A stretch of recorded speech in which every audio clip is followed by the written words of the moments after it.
नमस्कार दोस्तों, मैं राजश्री आप सबको स्वागत करती हूँ मेरा नेक्स्ट वाला ब्लॉग में which is chapter 8 blog and इसमें मैं बताने वाली हूँ पूरा उरुग्वे को आने के लिए आपको कैसे रेडी होना है एंड ये ब्लॉग होगा मोस्टली इन्फॉर्मेटिव ब्लॉग। ये जो इन्फॉर्मेशन मैं प्रोवाइड करूँगी ये मेरा एक्सपीरियंस के बेसिस पे और ये ब्लॉग मैं शूट करने वाली हूँ इंग्लिश में क्योंकि बहुत सारे प्रोफेशनल्स जो ट्रैवल कर रहे हैं उनको काफ़ी प्रॉब्लम्स हो रही है काफ़ी सारी चीज़ों को रेडी करने के लिए। इनफैक्ट मुझे भी हुआ था तो उस बेसिस पे मैंने यहाँ पे ये ब्लॉग शूट कर रही हूँ ताकि बहुत सारे लोग जाके अपने अपने फ्रेंड्स को बता पाएंगे और ये ब्लॉग उनके लिए हेल्पफुल होगा। So, without wasting time, let's get started. Hello, friends. This is Rajshri. Once again, I'm welcoming you all to my blog, which will be an informative blog. Here, I'm going to tell everything in English. Reason behind it is most of the professional peoples can get help from this blog and can get ready with before they are traveling here. So let's get started without wasting time. First, I will be discussing the points which I'm going to cover in this blog. One is the documentations to be ready before you are traveling here. Another one is organization structural details. Another one is housing. Next one is banking. Next one is local transport. And about the medical test and about your work permit visa, or we can say it as a residencia, a cedula process, and about the SIM cards. And last but not the least, which I have already covered in my another blog as a Hindi blog for the schools for the kids. Basically, those kids who are coming to the school with the parents for them, but it is in Hindi. If you need it in English, do let me know in your comment section so that I will make another blog in English as well. Okay, so let's get started with the first point, which is documentation. So I'm seeing my notes here so that I will not miss the valuable points for you to give. And definitely, I'm going to give the details in my video along with the whatever the points I have made down here. So let's get started. If you are traveling along with family, also you are alone for everything. What are the documents required? Most common documents for all of us is first is passport. So for passport, definitely it should must have the 1 year validity have better, because if you are traveling for 1 year here and you are returning back, then you won't have any problem.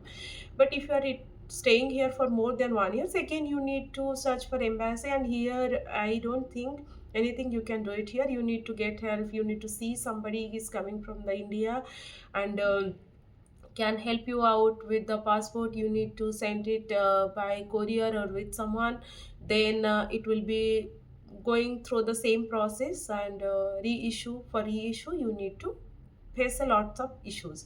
So better to have 1 or 2 years of validity before you are traveling here, and then you apply for the visa. Ideally, as per the company policy, in most of the companies you should have the 6 months of the validity, but for me I will suggest make sure you are having 2 years validity minimum.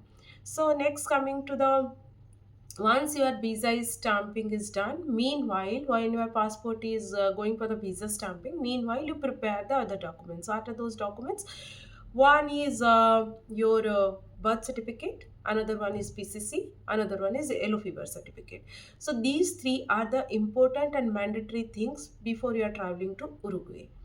So birth certificate, let's make sure your birth certificate having the, so couple of us are making the new birth certificate. Those who are making the new birth certificate before, just before traveling, they won't have any issues.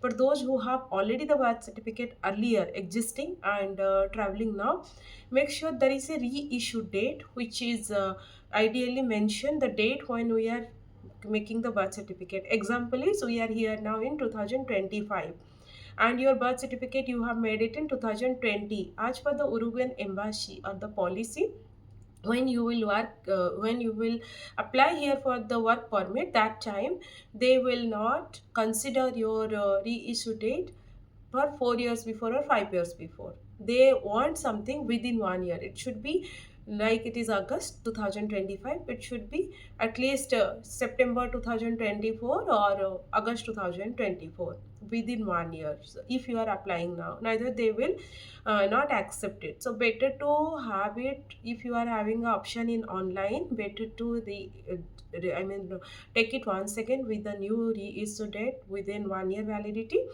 If you are not having anything in online, then visit your block or the areas, or basically the tahsils, to get it another one with the new reissue date. So another thing is, once your birth certificate is ready, make sure your name, every all the documents, including passport, birth certificate, PCC, yellow fever, everywhere. Make sure your first name and last name is exactly same, and nowhere a spelling mistake or nothing has been mentioned differently. Neither again it will be a challenge for you, as we know anywhere if we are having the any problem nowadays in any one single letter of also in the document, then that is being a problem for most of us to make it fix. When we are traveling to another country here, to make our documents fix is little bit difficult, so better before you are traveling here you make it corrected and then you travel. And next part is PCC. PCC, for the kids there is certain age limit to apply for PCC. When you will be applying it, you will get to know. So next question might come, how we can apply. Couple of us does not know, even I was also not aware about that, so let me cover that one. You can apply it through passport website. There will be one option for PCC, and that place you can apply for the PCC one. Better to have it before 1 month of your travel. Better to have PCC and yellow fever certificate. PCC is having validity, I think, 6 months to 1 year. So when you are coming here, by the time it should have minimum 6 months of validity. So better to have it just before 1 month of your travel to make it. And once you are applying for it, you will get an appointment in the passport office like the passport. You will go there, and then again they will send the PCC, like the way we are applying for the passport. And all the instructions are available in the passport website when you will apply for PCC. For up to certain age, as I said, you can apply it. For the kids, I believe up to 10 or not sure, very sure about it. Up to 10 maybe is not required if you are traveling with the kids. Okay, so that is the third thing. So we covered about the passport. Next one is about the birth certificate. Next one is the PCC, and last is yellow fever certificate. So yellow fever certificate are required for while you are returning back to India, not for the Uruguay. India has like the policy for the other countries. India having also policy. If you are returning back to India, then that time for a couple of countries, if you are traveling, those lists are there.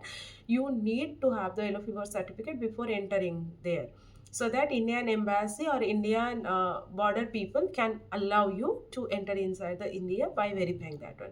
Yellow fever certificate validity is lifetime nowadays, so you can apply it.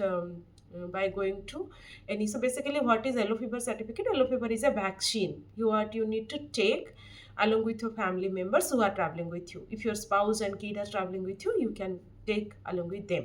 Where you can get it, most of the places, some of the cities in India having the yellow fever center, and most of the places having it in AIMS.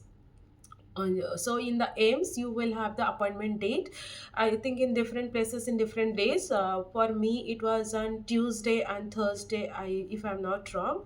So that's how you can take a appointment earlier, and better to have it before your travel, 1 month of your travel, because you may not be getting the immediate appointment, right? So better to have it ready before it itself, I mean before travel itself. So yellow fever certificate you can apply. You will go, they will give you a vaccine and they will give you a certificate. Okay, so that is in yellow color, that is sorry. So you can make it ready. So coming to the next one, is all these documents except yellow fever and passport, like birth certificate, PCC, needs to be apostille. Needs to be apostille in the sense, your company people, you once you are making it ready, you tell them I want to apostille. If you are not having that time, you can also do it outside. There are certain agencies, they are doing the apostilling. So you can also search about these agencies. I don't have any idea because I have done it through the company administrative site. Okay, so these are things you should must have before you are traveling. And next is few of the things also important while you are traveling here.